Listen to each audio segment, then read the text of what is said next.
नमस्कार दोस्तों, भजन भक्ति चैनल में आपका स्वागत है। नवरात्र के हर दिन का अलग अलग महत्व होता है और देवी के हर स्वरूप की पूजा होती है। नवरात्रि के चौथे दिन देवी कुष्मांडा की पूजा का विधान है। ऐसा कहा जाता है कि देवी के इस स्वरूप की पूजा करने से भक्तों के सभी दुख खत्म हो जाते हैं। माता कुष्मांडा की कथा। नवरात्रि के चौथे दिन देवी को कुष्मांडा के रूप में पूजा जाता है। अपनी मंद हल्की हंसी के द्वारा अपने उदर से अंड यानी ब्रह्मांड को उत्पन्न करने के कारण इस देवी को कुष्मांडा के नाम से अभिहित किया गया है। जब सृष्टि नहीं थी, चारों तरफ अंधकार ही अंधकार था, अर्थात शुरुआत में जब हर ओर अंधेरा व्याप्त था, तब इसी देवी ने अपने ईशत हास्य से ब्रह्मांड की रचना की थी।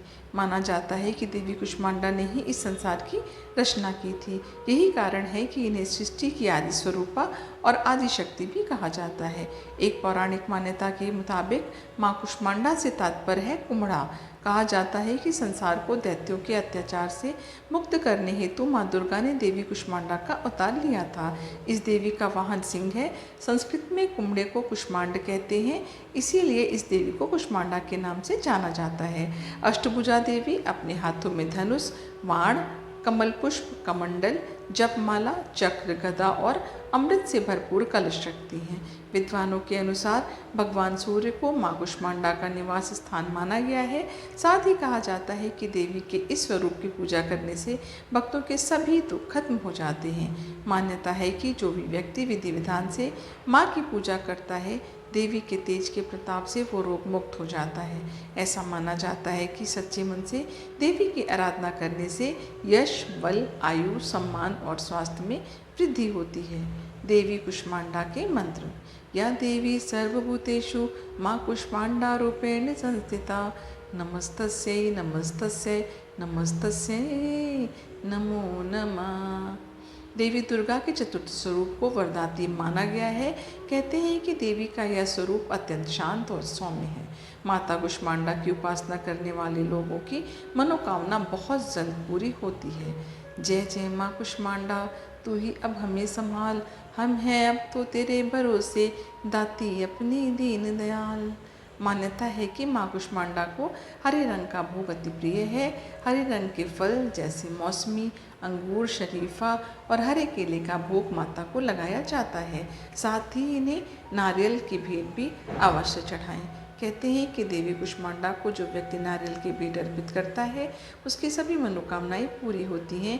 ऐसी मान्यता है कि माँ दुर्गा का चौथा स्वरूप यानी माँ कुष्मांडा की आराधना करने से भक्तों को ऐश्वर्य और सुख की प्राप्ति होती है। माँ कुष्मांडा तजोमयी हैं। कहते हैं कि उनका प्राकट्य संसार से अंधकार मिटाने के लिए ही हुआ था। जो भक्त उनकी उपासना करते हैं, देवी उनके मन से अंधकार को मिटा देती है। चौथे नवरात्रि की पूजा विधि। नवरात्र के चौथे दिन यानी माँ कुष्मांडा की आराधना के दिन सूर्योदय से पहले उठकर स्नान करें। फिर हरे रंग के वस्त्र पहनकर माता की चौकी पर माँ कुष्मांडा की फोटो या प्रतिमा विराजित कर दीप, धूप और अगरबत्ती जलाएं। इसके बाद माँ कुष्मांडा के उपासना मंत्र को पढ़कर पूजा शुरू करें। फिर माँ कुष्मांडा के दिव्य स्वरूप का ध्यान करके उनके मंत्र का जाप करें। अंत में आरती करके दंडवत प्रणाम करें।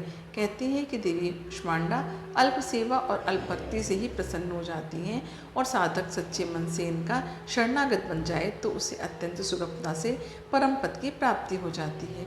नवरात्र के दौरान माँ कुष्मांडा की उपासना करनी चाहिए। विशेष तौर पर देवी के जो भक्त इस दौरान व्रत रखते हैं, उन्हें इस दिन माँ कुष्मांडा को प्रसन्न करने का प्रयास जरूर करना चाहिए। आशा करती हूँ आपको यह जानकारी पसंद आई होगी। मेरे चैनल पर ऐसी जानकारी और कहानी आपको आगे भी मिलती रहेगी। कृपया करके मेरे चैनल को सब्सक्राइब करिए, मेरे वीडियोस को लाइक करिए, इसे अपनी फैमिली और फ्रेंड के साथ शेयर भी करिए। आपके परिवार के ऊपर माता रानी की कृपा बनी रहे। आपका दिन शुभ हो। धन्यवाद।